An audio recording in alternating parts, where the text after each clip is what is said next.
If you're an iOS developer, you eventually hit a fork in the road that can seriously impact your app's performance and, honestly, your team's sanity.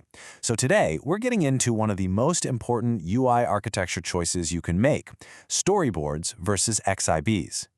So let me just ask you straight up, is your storyboard a bottleneck? I mean, if you've ever found yourself just staring at that spinning rainbow wheel in Xcode, waiting for Interface Builder to catch up, or maybe you've lost an entire afternoon trying to untangle a merge conflict, well, you already know what's at stake here. And look, this isn't just about personal preference or what feels easy when you're starting out. The way you decide to build your UI, it's a massive decision. It sends ripples through the entire project, affecting everything from the app's speed to how big it can get and whether or not your team can even work together without wanting to pull their hair out. All right, let's start with what I call the storyboard slowdown. Now, don't get me wrong, storyboards are great for seeing the whole flow of your app and for getting things off the ground fast. But as your app starts to grow, that one giant single file can become a real drag on your whole development process. It really boils down to four main headaches. First, Xcode itself just starts to chug along. Second, your app starts carrying around extra memory it doesn't need. Third, and this is a big one, you run into what we call merge conflict nightmares. And finally, just figuring out your app's navigation becomes this tangled mess. So let's talk about that Xcode lag. We've all been there. When your storyboard has tons of different screens and connections, just opening that file forces Interface Builder to parse this enormous XML file. And the result? Clicking, dragging, even just selecting something becomes painfully slow. A quick little UI change suddenly turns into a major test of your patience. And it's not just a problem while you're coding. It actually costs you when the app is running. See, when your app needs to show a screen from a storyboard, iOS might have to load info about other screens in that same file, even if they're not being used. For a big app, this means you're eating up more memory than you need to, and that can really hurt performance, especially on older devices.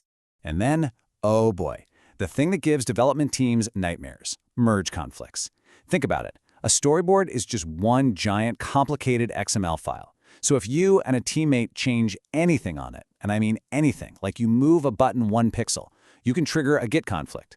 And trying to fix those computer-generated XML messes is just awful. You end up wasting so much time just redoing work.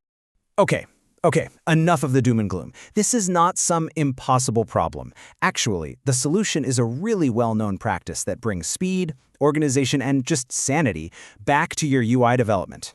And that brings us to the XIB advantage.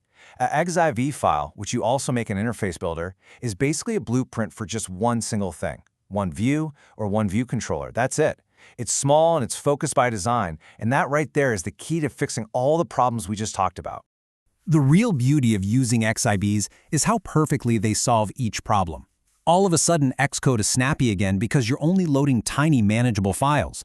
Your app's memory is way more efficient because you're only loading exactly what you need when you need it.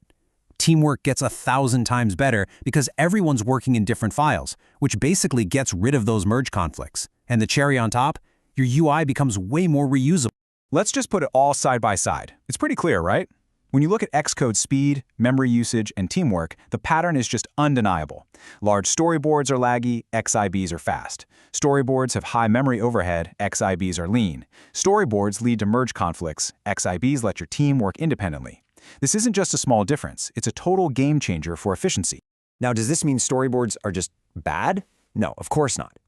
The real goal here is to be smart about it, to pick the right tool for the right job. So the real question is, when should you be using each one? The final takeaway from all of this is really direct and really powerful. If you're building an app that needs to grow, that needs to be fast, and that needs to be built by a team, then using smaller XIBs just gives you way better control, a cleaner setup, and a much smoother development process. Bottom line, the bigger and more collaborative your project is, the more you need to be using XIBs. So here's the super simple rule of thumb you can use. Go for a storyboard when you're knocking out a quick prototype, a little demo app, or maybe a simple project you're working on all by yourself. But the second your project needs to scale, or involves more than one developer, or needs reusable bits and pieces like custom views, that's your cue.